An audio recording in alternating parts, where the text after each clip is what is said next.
All right, it's that time of year when many of us are thinking about 2020 and looking back at how that went, and then looking forward to 2021. Hmm. And if you're like me, you are thinking about your vision for the future, your goals, your New Year's resolutions, what you want to accomplish. And I saw uh, a message in Seth's story the other day Hmm. that really connected with me. He was talking about not just focusing on goals, but focusing more on your purpose. Hmm. And so I want to introduce you guys to Seth Yelorda. He is a good friend of Hmm. mine, and he is a leadership coach. He helps leaders to see more clearly and is also a pastor in Orange County. Hmm. And Seth, I just want you to take a moment and share with everybody who's listening what they should be thinking about this new year as we look forward to 2021 as it Yeah. relates to their goals and their purpose and their vision. Help us to see more clearly. Yeah, man. Thank you for allowing me the opportunity just to come on and talk for a little bit. As you said, this is the time of year where everyone is thinking about resolutions, goals. What do we want to accomplish this next year, 2021? And this is not our first time. This is not our first rodeo, right? If you're over 16, maybe 15, right, you've already kind of been bit by that resolution bug where every new year you start thinking about what are we going to do? How do we want to set ourselves up for success? I'm 40. I turned 40 this last year. I've been doing this a long time. And what I've experienced through the 20, 30 years that I've been actively setting resolutions is that for most part, and I think a lot of research and studies kind of back this up, is that 60 to 70% of individuals come the end of January, the middle of February, they totally forget about the resolutions, the goals that they set for themselves. And so as I was just kind of processing it this last week and trying to prepare myself and my congregation for this new year, I just really started thinking through about how can I articulate what I want to accomplish in a way where I will set myself up for success. And so I just started thinking through it along the lines of, you know what, Seth, let me think about formations rather than goals, right? Formations. What do I want to be formed into, right? Who do I want to become this new year? What formations do I want to embrace this new year so that come December 31st of 2021, I can look back and say, you know what, through this year, I became this type of individual. And I think the difference, I mean, some people might say, oh, you're just splitting hairs. Well, I don't really think it's about splitting hairs because I think at the end of the day, goals have finish lines, right? And you know very clearly whether or not you reached a goal. So if your goal is to lose 15 pounds, right? If you lose 14 pounds, wow, that's great and that's good. And that should be, you know, saluted and congratulate, right? That's wonderful. You didn't reach your goal, right? Because your goal was 15 pounds.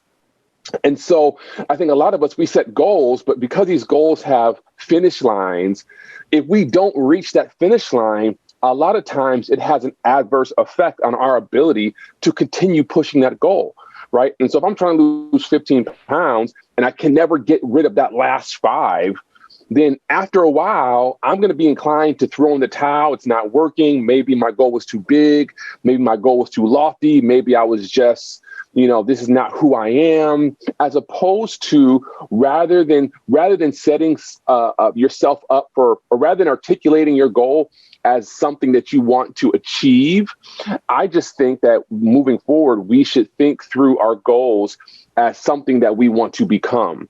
So rather than me saying, I want to lose 15 pounds, let me say, I want to be someone who works out regularly, right? I think that ultimately is better than losing 15 pounds, right? I want to be someone who works out 3 to 5 days a week, right? And if I can embrace that formation, if I can embrace that rhythm of working out 3 to 5 days a week, and I have a healthy diet, I know in time, it might be 2 months, 3 months, 9 months, maybe 2 or 3 years, I will eventually lose weight because I've embraced a healthy lifestyle. And I can look back in the mirror and I can say, you know what? I'm someone who works out, as opposed to being able to say, well, yeah, I worked out for a month. I didn't reach my goal. And so therefore I threw in the towel because I just didn't reach my goal. You know, I don't know if you've ever been there before.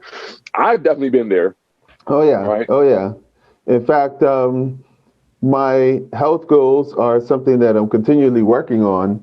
And I have those moments where I'm like, I'm going to do this, I'm going to do this. And then I don't get there. I get off track. I get discouraged.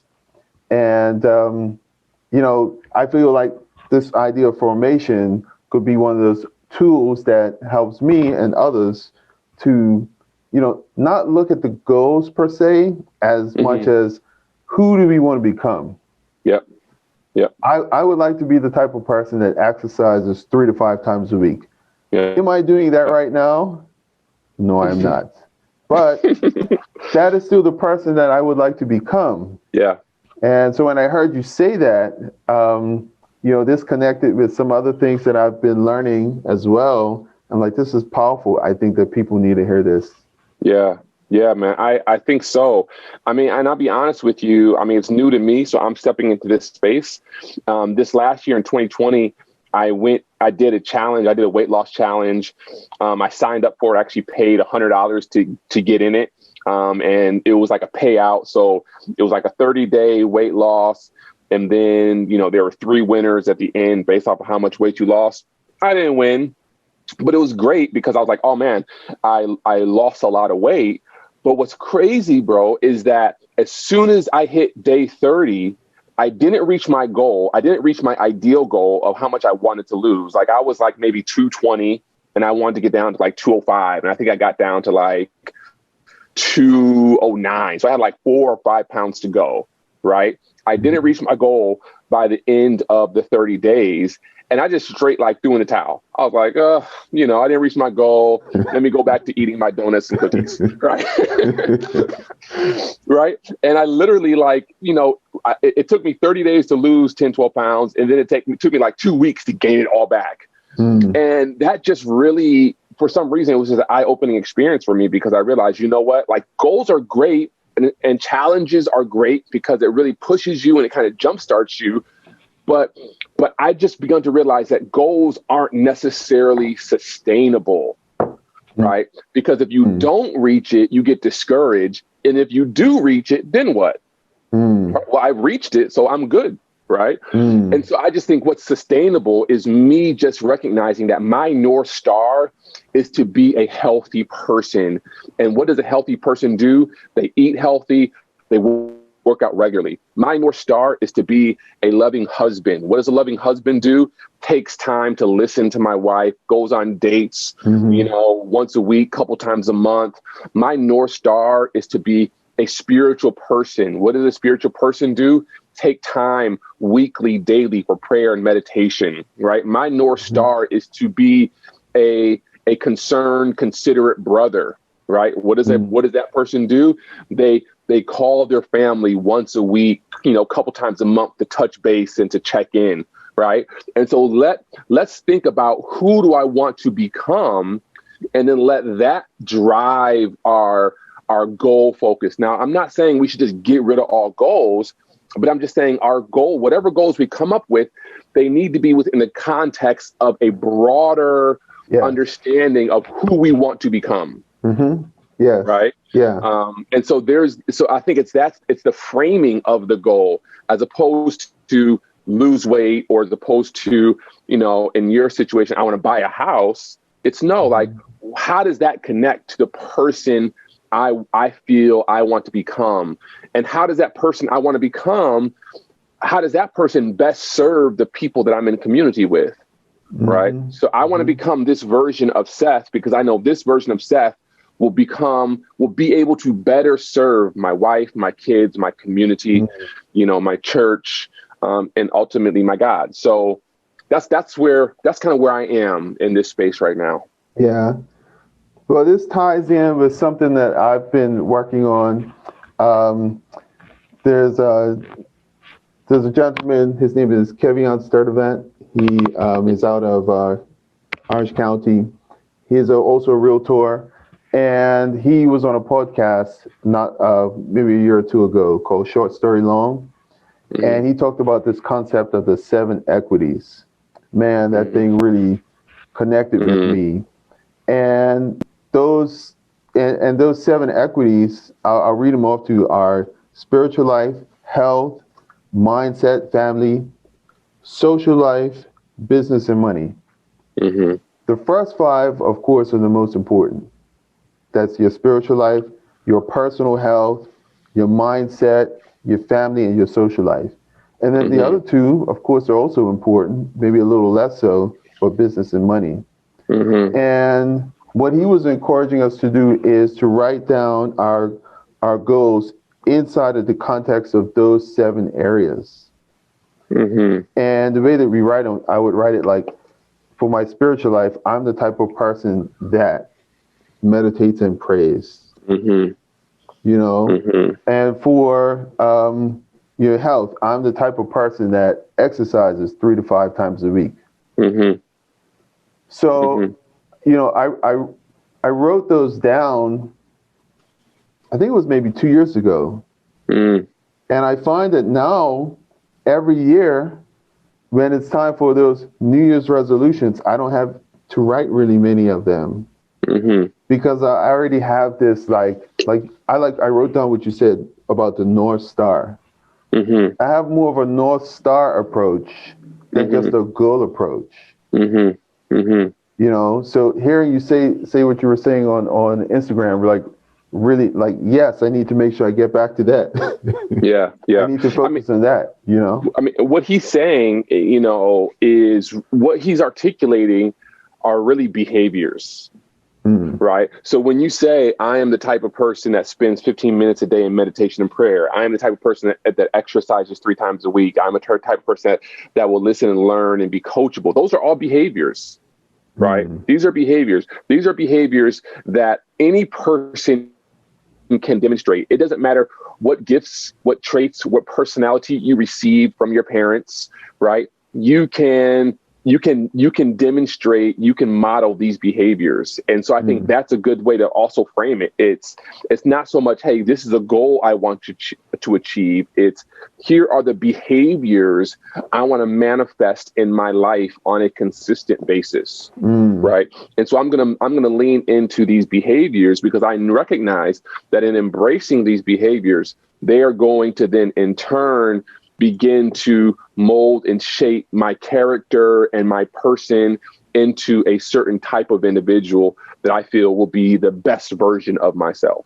I like that. Right. Yeah. Well, at the same time, you know, I just want our listeners to be aware, it's not about any type of self-deprecating, you know, thoughts or emotions. So I don't want anyone to say, oh, I'm just such a horrible person, right? I need to become better. Like, I don't want us to be driven by this, this negative emotion or this negative feeling.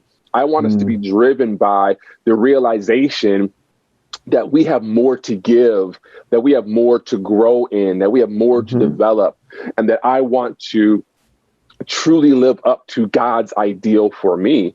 And through prayer, through the Holy Spirit, through my community, through relationships, I can really present myself and to the world as a gift, as a blessing to those around me. Yeah, I like that. You know, when I think of equity, right? I mean, as a real estate agent, first thing I think of is homes, right?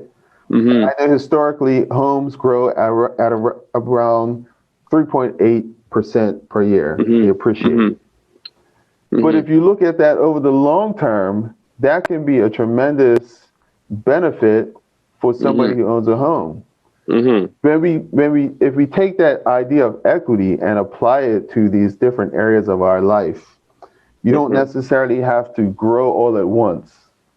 You know, whether it's your mindset or from a spiritual perspective or business, money, family, whatever they are, we should be continually growing a little bit at a time, and trying to find a way, I think, to be intentional about growing in these different areas.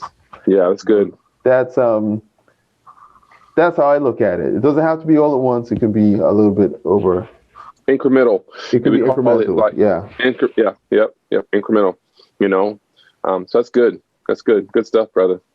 All right. So what as we wrap up, I just want to encourage everybody to ask these questions. What do I want my life to look like? Mm-hmm. You know, who do you want to become? And I wrote this other one down. What is my North Star? Mm-hmm. You know, Mm-hmm. what's my North Star? And in wherever you're looking at this, whether it's on Instagram or YouTube, I'm gonna have a link somewhere for you to download the Seven Equities. I Mm-hmm. definitely encourage you to follow Seth Mm-hmm. on Instagram. Are you on YouTube as well? I'm on YouTube, Instagram. I'm all over, brother. So you look for Seth Yelorda on Yeah. all of the platforms everywhere. I'm And there. he's providing a lot of thought-provoking content for leaders out Mm-hmm. there, whether you're leading at home, in your church, or your community. I want to Mm-hmm. encourage you to follow Seth Mm-hmm. and learn from that. I Mm-hmm. appreciate you Oh coming man. on, bro. Man, my pleasure, brother. You know, Happy New Year. Happy New Year to you too. All right.